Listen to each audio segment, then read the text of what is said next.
With that, I would say it's time to greet our next guest, and I'm very happy to announce that we have Professor Mark Brown from the Dublin University. Professor Mark Brown is Director of the National Institute for Digital Learning at Dublin City University. He's one of the leading specialists of the topic micro-credentials in Europe and even worldwide. And he was involved in the EU Commission analytic report towards a European approach to micro-credentials, a study of practices and commonalities in offering micro-credentials in European higher education. Professor Brown, please take the stage. The stage is yours.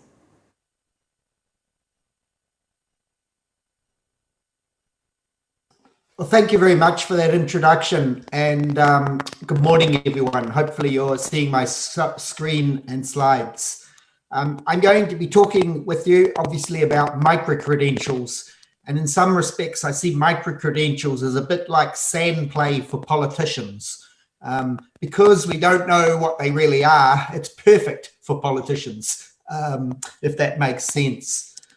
I've got 3 health warnings to start with. The first is I'm not from the event industry, so I can't really claim to be talking too much about your area of interest, although what you're seeing in front of you is the very last major event that I was responsible for actually chairing, which was in November 2019, only a few months before we all went into lockdown.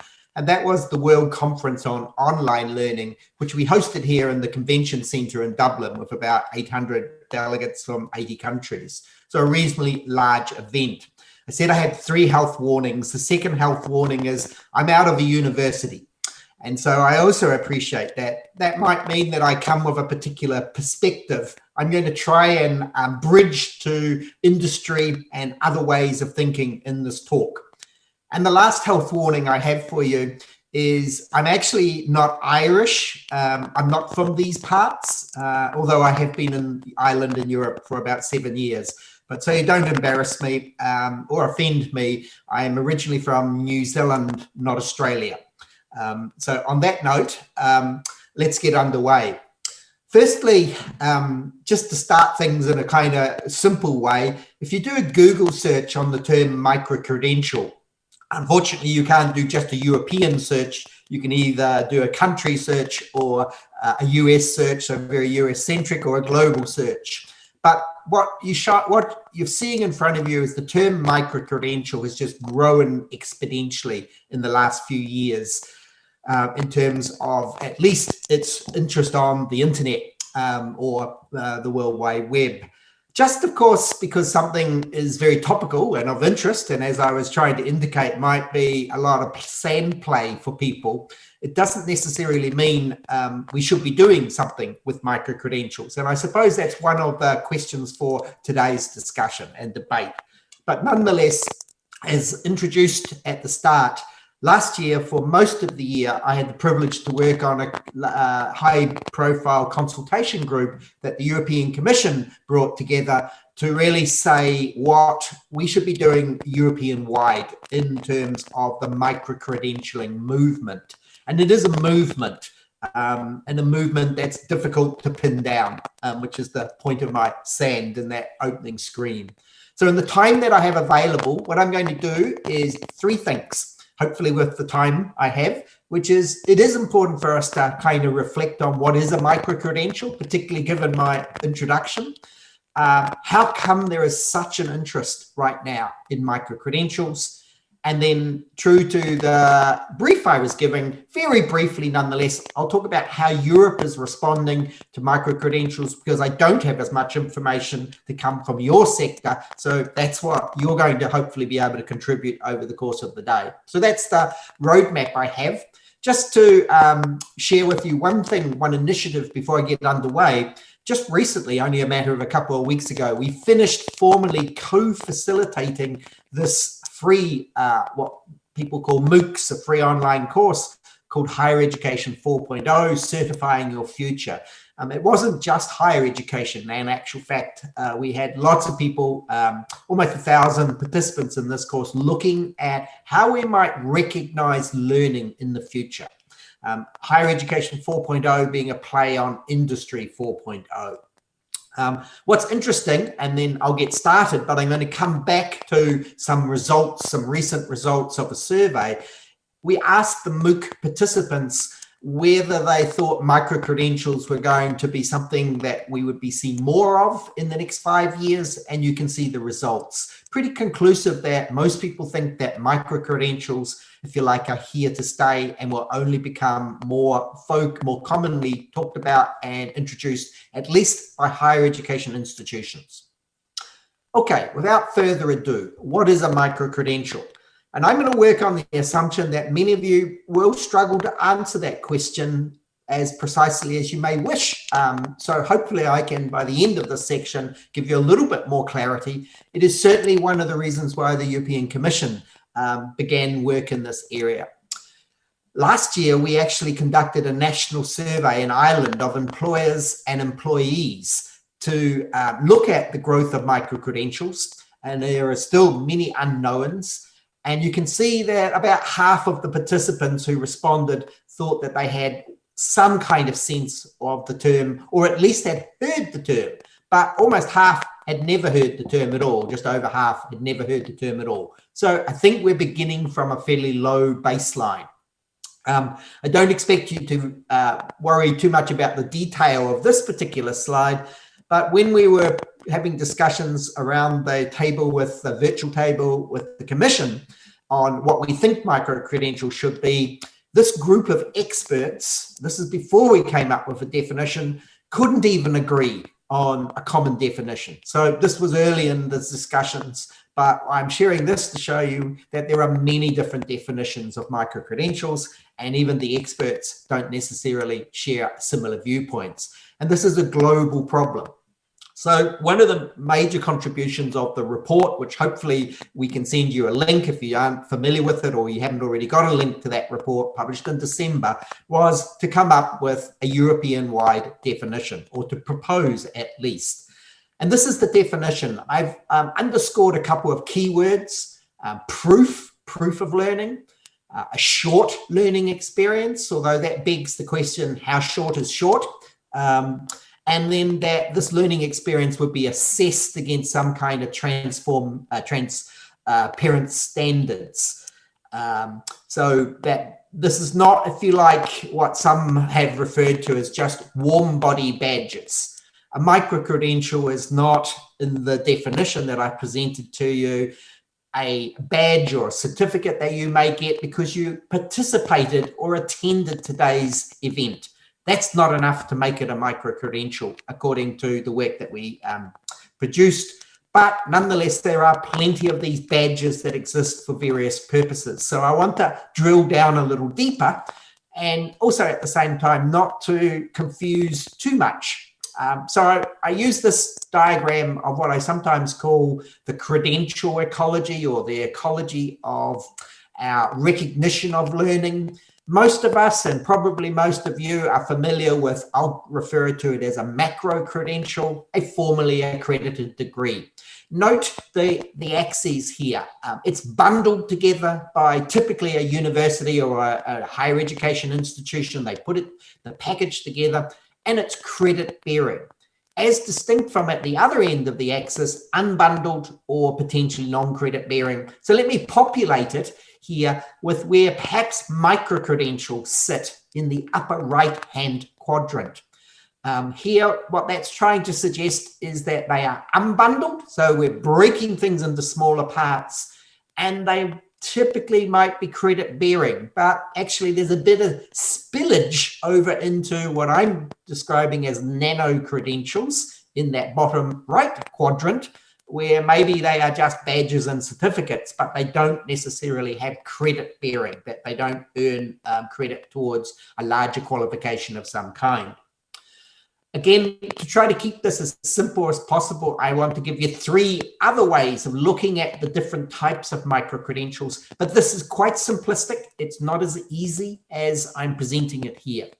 But I want you to imagine in your mind an axis, whether it be the Y or the X axis is probably the Y, or well, vertically is probably the best way of thinking of it rather than axes, because that's a little abstract. Think of a vertical stacking like the Lego blocks you're seeing here, where the small parts can be stacked together for lifelong learning.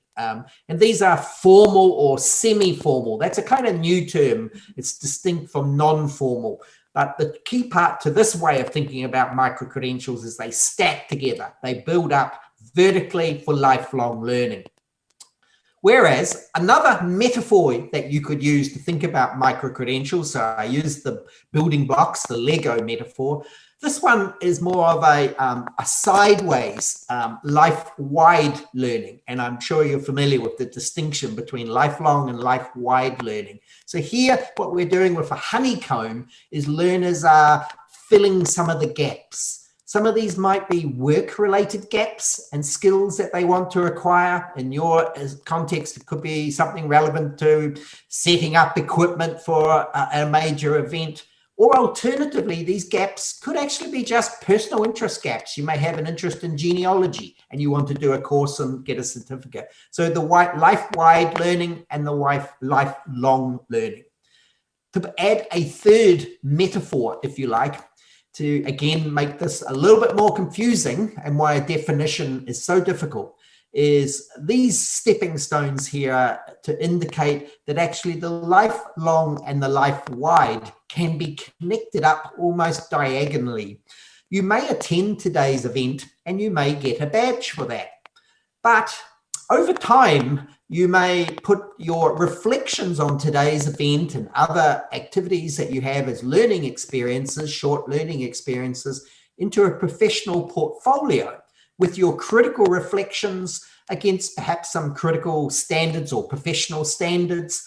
And when put all together, that portfolio might be assessed towards some kind of micro-credential. So in this sense, the non-formal and the informal learning can very much actually still lead to a micro-credential. But remember, with the European Commission definition, there needs to be some assessment somewhere. And that's one key part. So I don't know whether I've confused you more or helped at least to give you a bit of a sense of what micro-credentials are and what they're not. But at this point in time, it's true that we still don't have really a common living language across Europe. That's something you'll hear at the end of the talk. So normally I would take a pause and take some questions at this point, but I think we'll keep going and do any questions we can at the end. I'm definitely trying to leave time. So please make sure if you want to ask a question, you post those to your moderator. Why though such a focus on them? Well, this is partly, again, why perhaps the definitions are tricky, because there are different reasons why there is a focus on micro-credentials. I'll use the word driver, something that's driving, and then there's the word attractor, something that's attracting these. So both drivers, push and pull forces are at work. In the interests of this event today, one of the most forceful pushes would be the focus on lifelong learning itself. And what we know in Europe is that the rate of adult lifelong learning participation is actually very low. It's well below the targets that have been set. There's always a lag in getting data. The data I'm showing you comes from 2018. At that time, the average across Europe was around 11%. In Ireland, we're just a little bit above that, but previously we have been lagging. Now you can question the validity of this data, but it is reliable. It's measured every single year, and it's a bit of a test to see, a reality check in many respects, what type of learning society we really have created or not at this point. Right now, there's also an argument that micro-credentials and the unbundling of particularly higher education is a disruptive force. And it's a disruptive force to help us rethink pedagogy, teaching and learning, to re-innovate, to reimagine the way we do things. And in addition to that, this data that is on the other side of the screen comes from pre-COVID in terms of micro-credentials go hand in hand with digital forms of learning, online learning in particular, because they often cross national boundaries.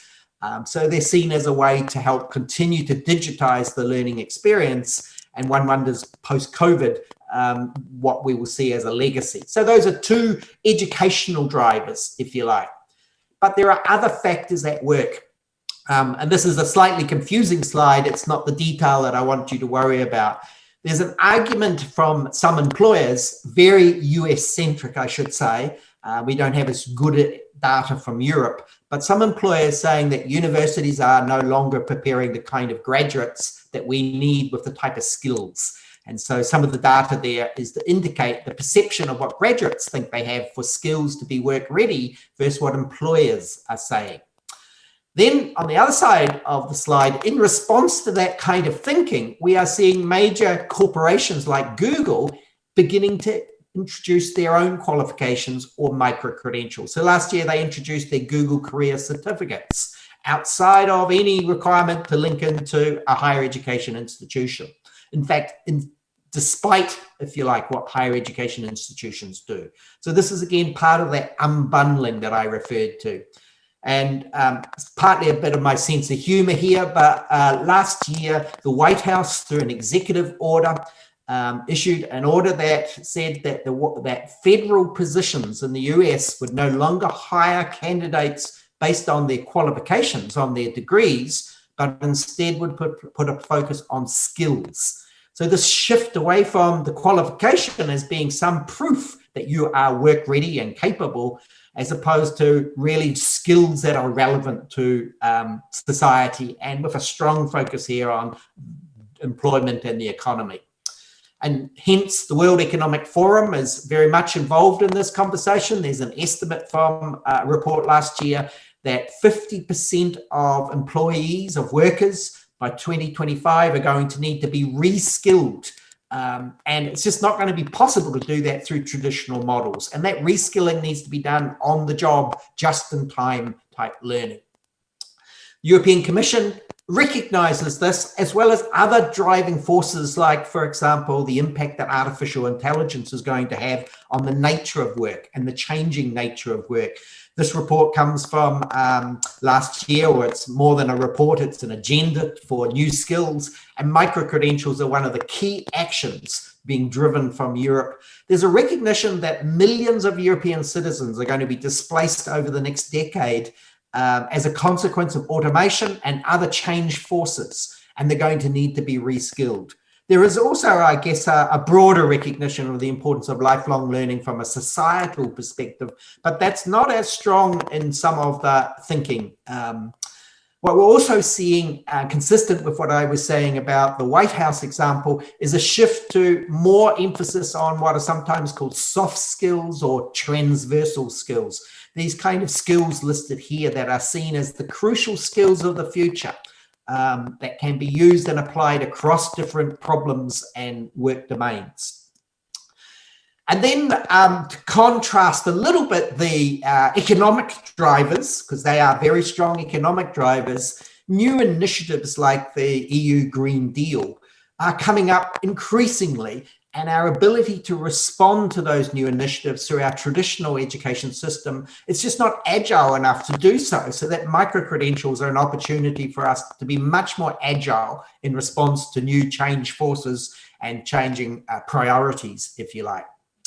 But at the end of the day, tongue in cheek, what this slide is intended to suggest, it's quite recent in terms of predicting the growth of the online degree and micro-credential market. I think it was Bill Clinton who once said, it's the economy, stupid. So a lot of the drivers are about economic forces, and particularly opportunities for new income for both private and public institutions. And for that reason, I want to leave and end this section with an eye on the time. I think I'm okay, I haven't too much to go, is there are some critical voices exercising concerns about the micro-credentialing movement as part of a new economy, new learning economy. Breaking down learning into bite-sized parts is pandering to the forces of the market. Now, I don't want to expand too much on this, but you can see the journal article here. That's an open access one that talks about also how we have a propensity in education towards learning innovation theatre, the next big thing, but often there's more fad and hype in it than hope. So there are many different drivers of why micro-credentials, the micro-credentialing movement, is very topical right now. Moving to the third question, the one that's probably most relevant to hopefully operationalize what's going on, let me give you some examples. But first, the intention of this quite interesting study is to illustrate, and it's the columns that are really important, that when we're talking about micro-credentials, we're getting them being offered by solo institutions, individual institutions, peer consortiums, and then industry-led initiatives, as I gave you the example of Google, and I'll give you further examples. So we've got different organizations involved in developments. There's a very useful report to provide and in some respects help answer the question of the state of play of micro-credentials, published as part of this European funded project called MicroBowl. Having said that, it's very higher education focused. But just to give you some sense of the data, many countries, I think there were 34 countries responded to the survey, at this point offering or interested in offering micro-credentials. Here, what we have is an indication as to whether their quality assurance systems, their national systems, are set up for micro-credentials. There's no doubt that we're challenging our systems. We're stretch testing them in terms of quality. And then this one's interesting in light of what I've been talking about for the drivers, is how come so many people are interested in micro-credentials at a national level. You can see the top response is competitiveness in the labour market. So lifelong learning doesn't figure quite as strongly in these data. My own institution is very active in providing and developing micro-credentials to support what we call the co-curriculum, to go alongside the normal regular curriculum. And in Ireland, we actually have a national micro-credentialing initiative for universities with funding of €12 million to support that. So Ireland's actually leading in many respects in this area. We also are placing a strong focus on transversal skills. My own university is also part of this European consortium where we produced this white paper back in January of this year. And we are 13 universities collaborating to offer courses together, small micro modules together that will lead to micro-credentials. So we're one of the European University Alliances, and this is probably one of the more innovative cutting-edge initiatives. Not an easy thing to do, having said that. And what's interesting for this conference is that underpinning our thinking and the conceptual framework of this initiative, we're using the UNESCO pillars of learning. So learning to be figures there, but right in the center, learning to challenge and transform. And you can see some of the micro-credentials we're going to be offering on intercultural awareness, social impact leadership, creativity and innovation around the edges there. Micro-credentials, though, at the same time in Europe also are being driven by some of the MOOC platforms, the major MOOC platforms, some of which are in the US. There are now almost 1,200 micro-credentials available free on the MOOC platforms, or at least part of them free. Here in Europe, we have the European MOOC Consortium, many of these partners. You don't hear as much about some of the non-English speaking platforms, which is a weakness of even my own analysis here, but they are all looking at or have already developed some micro-credentials. This example comes from FutureLearn, the UK-based platform, and the reason for sharing it with you is what we're now seeing is the MOOC platforms collaborating directly with industry partners. See the circles there of these micro-credentials with Cisco and Salesforce and so forth. So that's quite an interesting trend. Right now going on in Europe is an analysis of various country case studies being done by PPMI with less of that higher education focus, but more looking at these industry-led initiatives. So this is a European Commission funded project that I expect we'll hear more about by the end of the year, but it is to address perhaps the bias towards universities currently in a lot of the focus that has taken place in Europe. And then I'm almost at the end where I want to shift from Europe to give you at least one industry example This one comes from Canada, because right now, in at least English-speaking initiatives, there are not many great examples that I can share with you of these industry-led micro-credentials within Europe. And that may be more because we just don't know where they are and why that study is important. Here's a micro-credential that focuses on workplace well-being, so that people can take these small courses and attain some kind of micro-credential. Of course, this is a very topical area in the context of the challenges we've faced with COVID-19. No university, no higher education institution involved in this initiative. It's a professional body. So, final remarks. I think I'm going to leave a little bit of time for questions. A very quick helicopter, I have to say, overview of what's going on in Europe. My final remarks, there's work underway to try to think in using scenario planning tools of what it is that we actually want.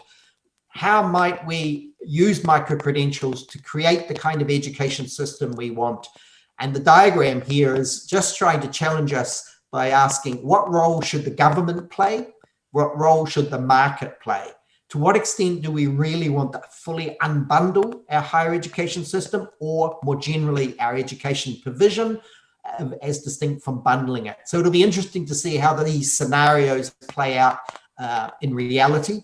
But speaking of reality, this is a very fresh global survey. Remember, I started with a survey, I'm ending with a survey where thousands of actually participants were asked where they think micro-credentials will be by 2025. And you can see that both employers, professional bodies, and higher education institutions all seem to agree that we're going to see much more development over the next 5-year period.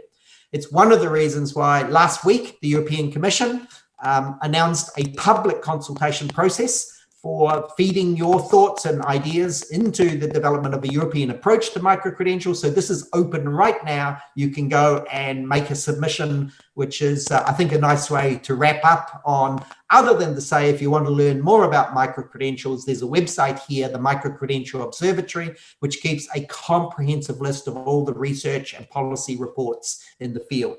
And I'm conscious I'm probably about 5 minutes bit extra over what I would have liked to have been. So I'm going to stop on this note, and hopefully we can take a few questions and have a bit of discussion.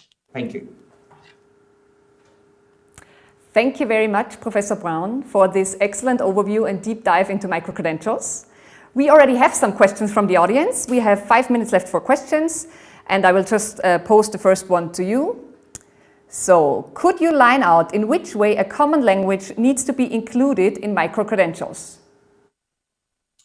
Well, I think the key part of the common language is we already have the European qualification framework, and the intention will be to ensure that micro-credentials fit within that qualification framework.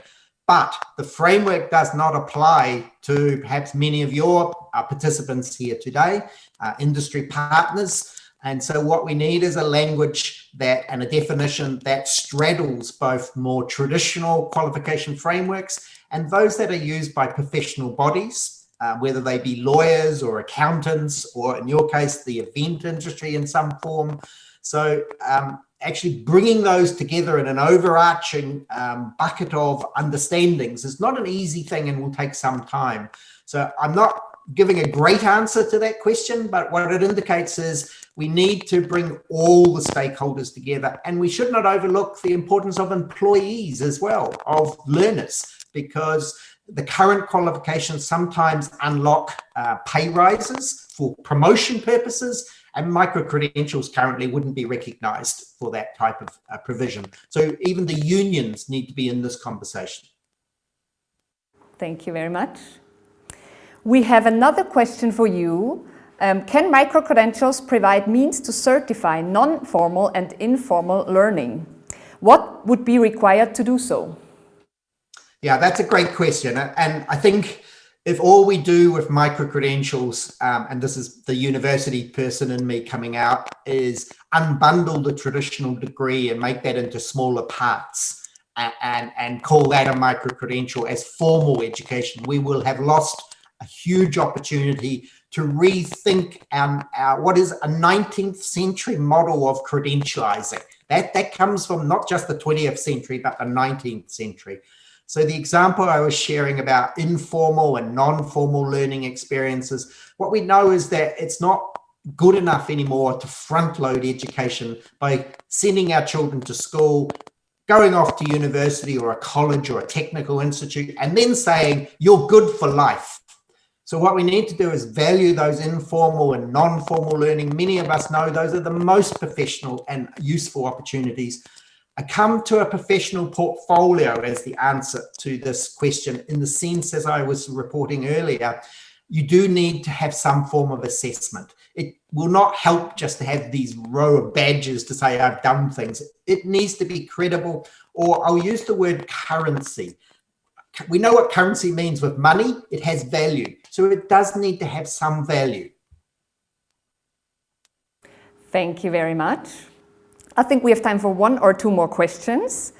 So please, micro-credentials have been a topic in higher education for some time. How do you see their future impact on vocational education?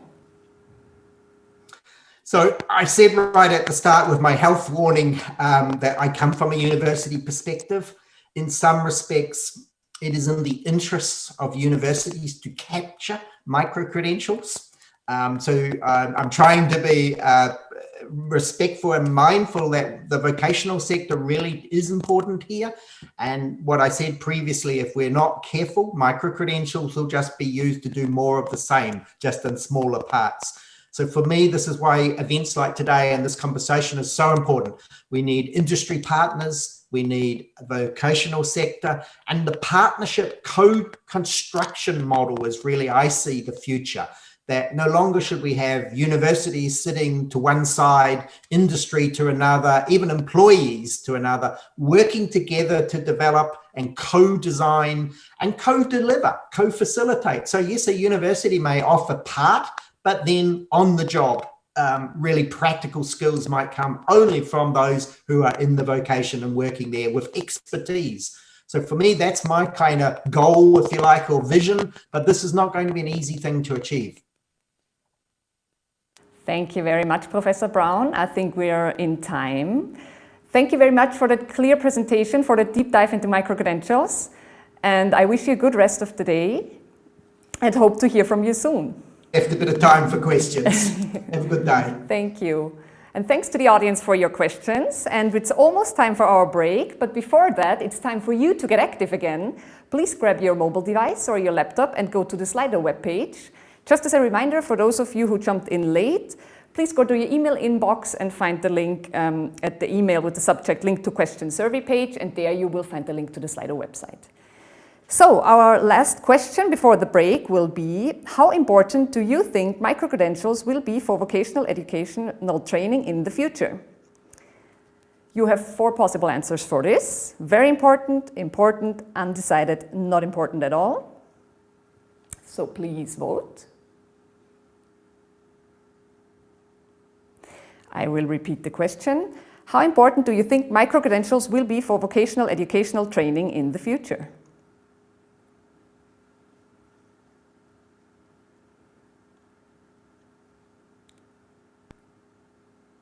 We'll take a few more moments. Maybe we'll get some more answers from you.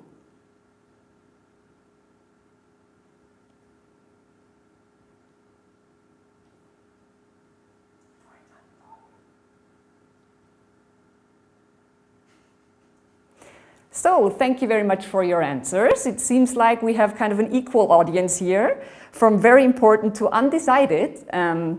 Well, now very important is on top. So it seems like Professor Brown did a really good job in his presentation to highlight what micro-credentials are and their role.